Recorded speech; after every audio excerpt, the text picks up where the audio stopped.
Vivimos una crisis ambiental, lo que hemos llamado la crisis ambiental contemporánea. Esta es una crisis profunda, honda.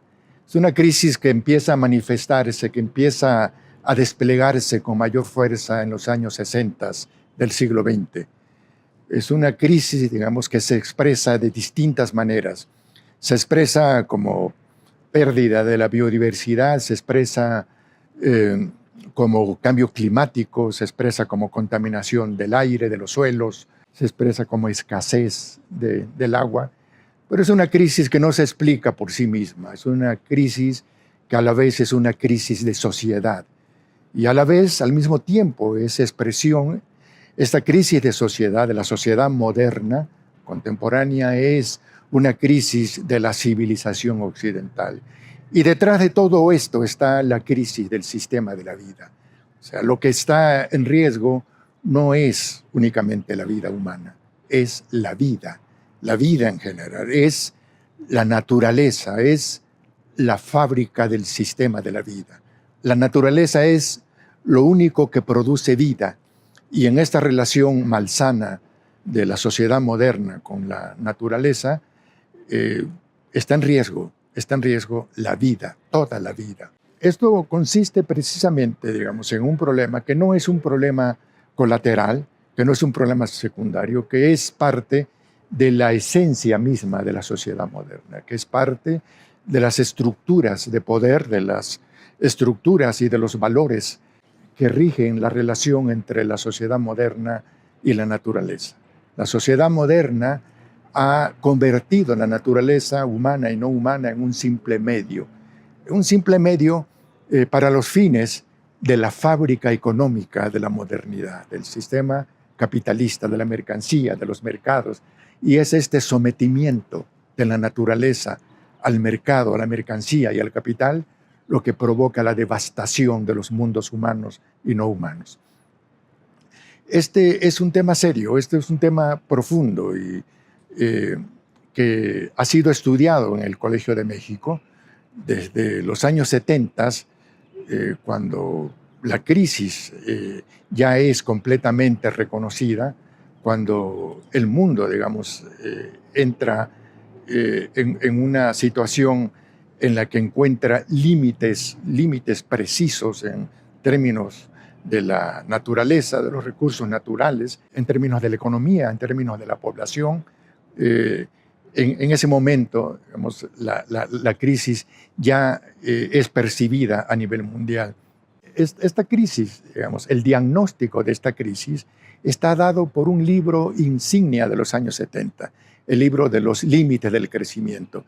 Allí se demuestra y se muestra cuáles son los factores que la provocan. Y ahí empieza también a hablarse del desarrollo sostenible, a partir de ese diagnóstico de los límites del crecimiento. El Colegio de México está a la altura de lo que se discute a nivel internacional, incorpora el tema ambiental en un programa sobre medio ambiente, que discute el tema ambiental, que lo estudia en el contexto de cómo se diagnostica en esos años. Posteriormente es ya en el año 2000, en el 2005, cuando el Centro de Estudios Demográficos y Desarrollo Urbano se transforma en el Centro de Estudios Demográficos Urbanos y Ambientales, cuando ya el tema ambiental se estudia de una manera absolutamente profesional, con una mirada actualizada, con una mirada en donde se plantea incluso una perspectiva crítica sobre los factores que lo provocan, sobre las medidas de política por medio de las cuales se trata de enfrentar este problema. El Centro de Estudios Demográficos Urbanos y Ambientales, el CEDUA, se pone a la vanguardia en el estudio de lo ambiental, sus distintas manifestaciones, el tema de las grandes ciudades, el tema de la contaminación, el tema del agua, el tema del cambio climático. Todo esto, digamos, es objeto de estudio, de reflexión y de enseñanza en los programas de maestría y de doctorado, precisamente con el doctorado que se crea en el 2005, el doctorado en estudios urbanos y ambientales. Se empieza a formar especialistas, estudiosos, profesionales con un espíritu crítico desde las ciencias sociales para estudiar el tema ambiental, particularmente, digamos, el tema del problema del medio ambiente urbano, el problema del agua, de la contaminación y el cambio climático. El cambio climático, digamos, se convierte en un tema relevante en términos de las causas, de las consecuencias sociales y en términos también de la política pública.